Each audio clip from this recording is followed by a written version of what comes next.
There's a spot at the edge of our continent where a wall plunges into the Pacific Ocean.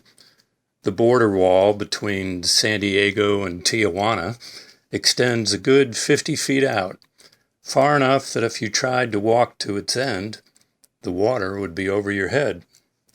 This portion of the wall has been there since the 1980s.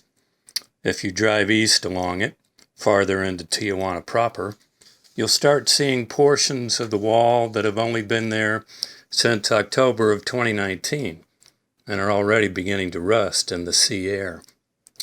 For the better part of a decade, Christians have met here to share a communion meal across the U.S.-Mexico divide south of San Diego. The meeting has gone through many permutations over the years. The only route to the border side begins at a state park called Friendship Park. It's off the beaten path, several turns down dirt roads. In 2008, the United States announced plans to build a more substantial barrier and to close the park. When the announcement came out, John Pfanstiel, a local Methodist pastor, and his friend Saul Montiel, another Methodist pastor, decided to share communion on both sides of the border. Pfanstiel on the U.S. side and Montiel on the Mexican side. But the Border Patrol warned them not to pass anything back and forth through the fence. To do so would be a violation of customs rules. In protest, and to dramatize the effect of such rules, they eventually decided that only those on the U.S. side would receive the bread and the juice, while those on the Mexican side went without. Friendship Park is a round plaza, half a perfect circle on the Mexican side and half on the American. A monument now on the Mexican side was erected in the 1850s to mark the border. A border fence was built in the 20th century, but for many years it was possible to pass gifts back and forth through the metal grate. Someone on the U.S. side could even buy tamales from someone on the Mexican side. Families met there for decades. These family gatherings were blocked when the U.S. government seized the land from California in order to erect an impermeable barrier. Pfanstiel and Montiel decided that if the government was going to kick the families out, it was going to have to kick the church out too. The government doubled down on its efforts to keep the church from meeting. Border Patrol agents waited on the beach for church folks to arrive, and then lined up to create a human wall to prevent the gathering. They detained participants, but didn't charge them. Eventually, the government declared the area a construction zone, and the church didn't meet for the next 2 years. In 2011, with construction of the new barrier completed, the government opened the park for families for a few hours on the weekend. Pfanstiel and others decided to restart the border church. By then, Montiel had been reassigned to Los Angeles, and the future of the border church was unclear. So along came Guillermo Navarrete, a Methodist layperson on the Mexican side of the border. He started to meet Pfanstiel at the border on Sundays. Eventually, he brought others. Then, he brought a sound system, and then a feast to follow the service. Under Navarrete's leadership, the border church became fully dimensional. They'd meet in small groups to study and pray together. They'd provide support to immigrants coming from Mexico into the States, as well as supporting those who were deported back to Mexico.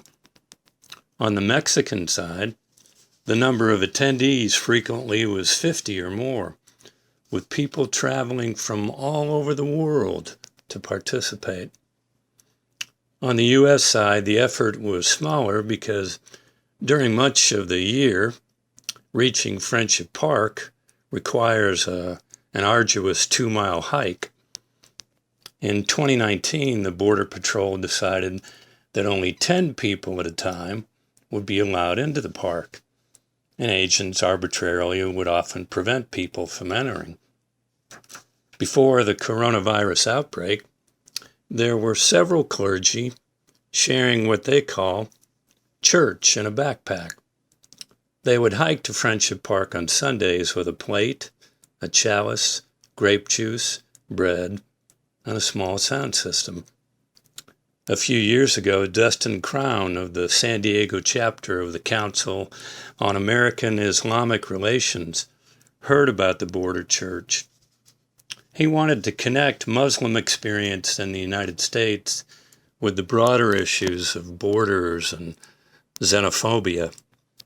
This resulted in a Muslim call to prayer, led on the Mexican side by a group of Muslim women called the Latina Muslim Foundation, taking place just before the Christian service. The prohibition against passing food and drink through the fence didn't prevent the Border Church from meeting. A tradition evolved. Parallel communion celebrations on each side of the border simultaneously. When the chain-link fence gave way to a steel and concrete barrier, worshipers simply continued to pass the peace across the border, pinky to pinky, through tiny holes in the new wall. And since the Border Patrol wouldn't allow the two sides to get close enough to hear each other's words, they just called each other and held the service by cell phone while standing 50 feet apart. The church has had to handle all kinds of rule changes without notice, like the day that it was announced that only 10 people would be allowed in Friendship Park instead of 50. Another time, Tom Davis, another local pastor, was scheduled to preside at the service on the U.S. side.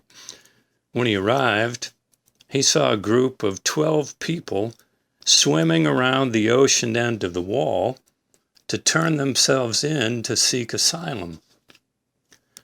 The Border Church has met during the Bush, Obama, and Trump administrations. And even now during coronavirus, with Friendship Park closed on the U.S. side, the Border Church continues to meet via Zoom and Facebook Live, including a virtual hike to the border. John Pfanstiel has said that many deportees come to the Border Church to experience a moment of connection across the border. He spoke of a mother who lives in a shelter in Tijuana. She was deported from here in North Carolina, but her 2 children still live there. Coming to the Border Church was a way for her to reach out to them.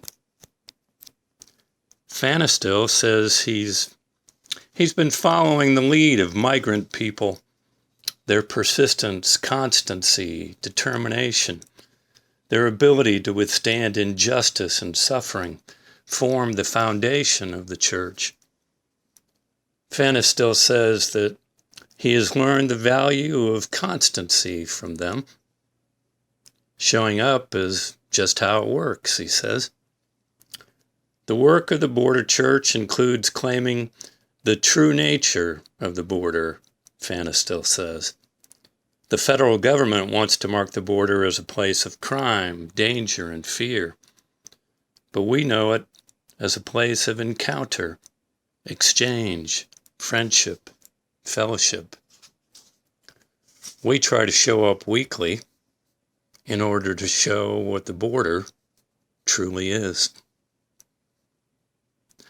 Now stop and go to the second part of the recording.